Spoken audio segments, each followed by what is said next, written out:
Diablo 4 has been a wild ride, with rich lore and even more mysterious prophecies. If you've completed the game by now, you understand the particular importance of Rathma's prophecy. This is what I'd like to focus on today. Everyone, from Lilith to Inarius, and even Rathma himself, seem to think they fully grasp its meaning, and yet it doesn't play out in the way that any of them expected. As the player, you may have found yourself surprised by the ending as well, and wonder why so much of it feels unfulfilled. Let's read through the prophecy and then break it down, verse by verse. I saw my corpse, and from my mouth crawled hatred. A father burned his children on a pyre, and a mother molded a new age from the ashes. I saw the weak made strong, a pack of lambs feasting on wolves. Tears of blood rained on a desert jewel, and the way to hell was torn asunder. Then came a spear of light, piercing hatred's heart, and he who was bound in chains was set free. Let's take a look at that first line. I saw my corpse, and from my mouth crawled hatred.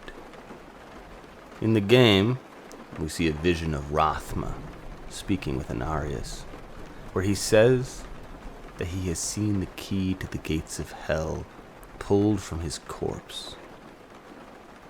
The first part of this line is self-explanatory. But what about the hatred crawling from his mouth? The first theory, and the one that I like best, would be in reference to the key. After Rathma's death at the hands of his father, we later see Lilith come to find his corpse and take the key to the depths of hell. She herself is referred to as the daughter of hatred, and hell in this game is sometimes used synonymously with hatred. This is the most practical interpretation, but others claim that it could be in reference to all the hatred caused as a result of Rathma's prophecy. We see the lengths that Inarius is willing to go to in order to reclaim his spot in heaven. These acts of desperation stem from his belief that Rathma's prophecy refers to him. In the next line, Rathma states, a father burned his children on a pyre, and a mother molded a new age from the ashes. Thankfully, this is one of the easier aspects of this prophecy to interpret. In their unholy union, Inarius and Lilith produced the first Nephilim, of which all mankind in Sanctuary would stem from. Inarius is the father of Sanctuary, and more specifically, of his loyal followers. Although a father's base instinct should be to protect his children, that is not the case for this fallen angel. And we see him very willingly sacrifice his children for his cause. He even goes as far as marching them into hell for the sake of his holy war against Lilith, the mother referred to in the latter half of this line. Inarius quite literally burned his children by marching them into the fiery hells. But what is meant by the mother molding a new age from the ashes? The history of Sanctuary has been plagued by a war between angels and demons. The people have been little more than pawns in this war, and are not necessarily especially loved or hated by either side. Rather, they are disregarded as unimportant and disposable. Lilith, for all of her many flaws, does seem to be the only being willing to take any form of ownership of them. The original Nephilim were children of great power, and she intends to raise them back to power and defeat the prime evils. Judging by her cold-hearted tactics and desire for human sacrifice, her victory would likely be no better for the people of Sanctuary than their current status quo. But it is certainly different enough to classify as a new age that Lilith formed through the ashes of her and Inarius' children. Rathma continues on to say that he saw the weak made strong, a pack of lambs feasting on wolves. Now, in a vague sense, you could say that the line is referring to mankind as a whole, being that they have been enhanced by both respective sides of this battle in order to defeat beings of greater strength than themselves. We know that Inarius can and has blessed some of his followers, and they are enabled to put up an oppressive offensive against lesser evils of hell. That being said, I believe that this line more specifically refers to Lilith and her followers. She has her right-hand man Elias teach her followers how to summon demons and intends to build them up to become powerful enough to defeat the prime evils. The disparity of strength between a lamb and a wolf is a great metaphor for the power difference that the prime evils hold over Sanctuary's mortal beings. This interpretation, backed up even further by Mephisto's decision to present himself as a bloodied wolf to the game's protagonist.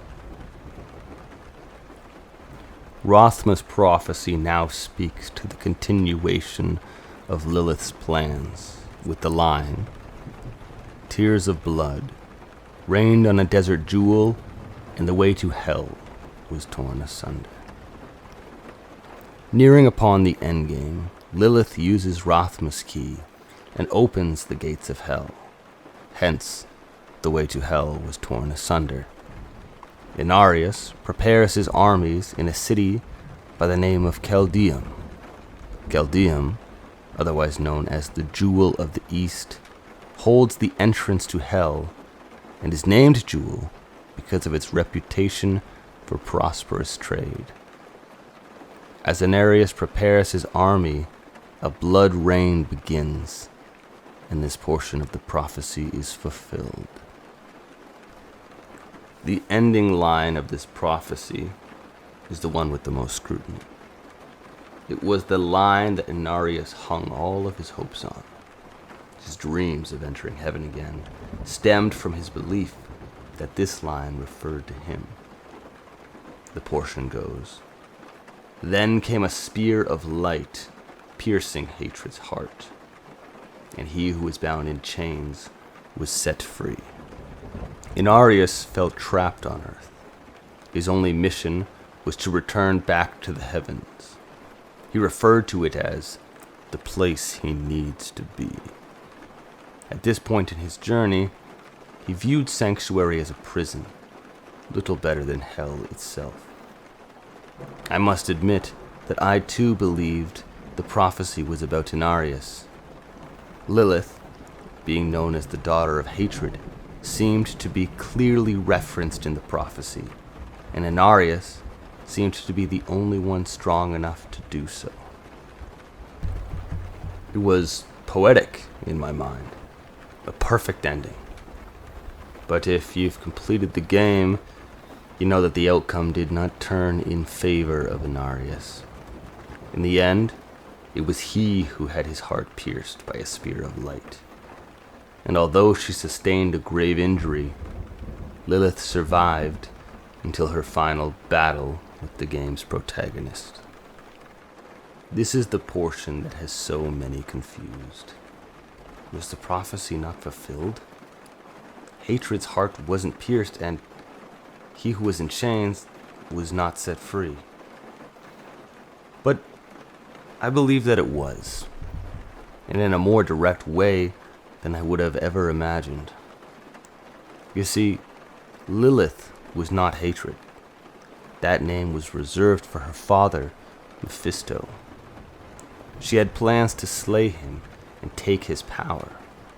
But instead, the story's protagonist and their company pierced Mephisto's imprisoned form with the Soul Stone.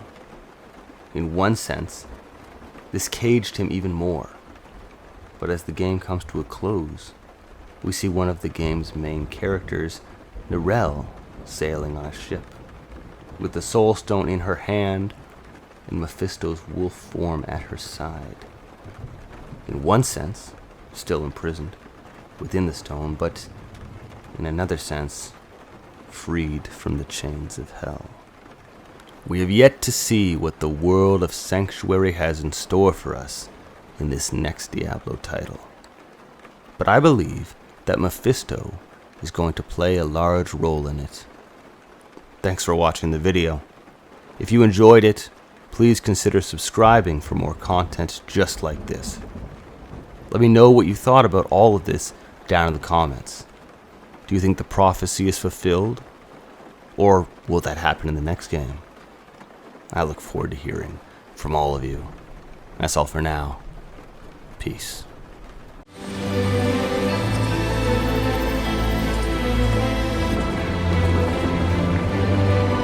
Wish me well, Morath. Because if everything works out as I am hoping, we will never see each other again.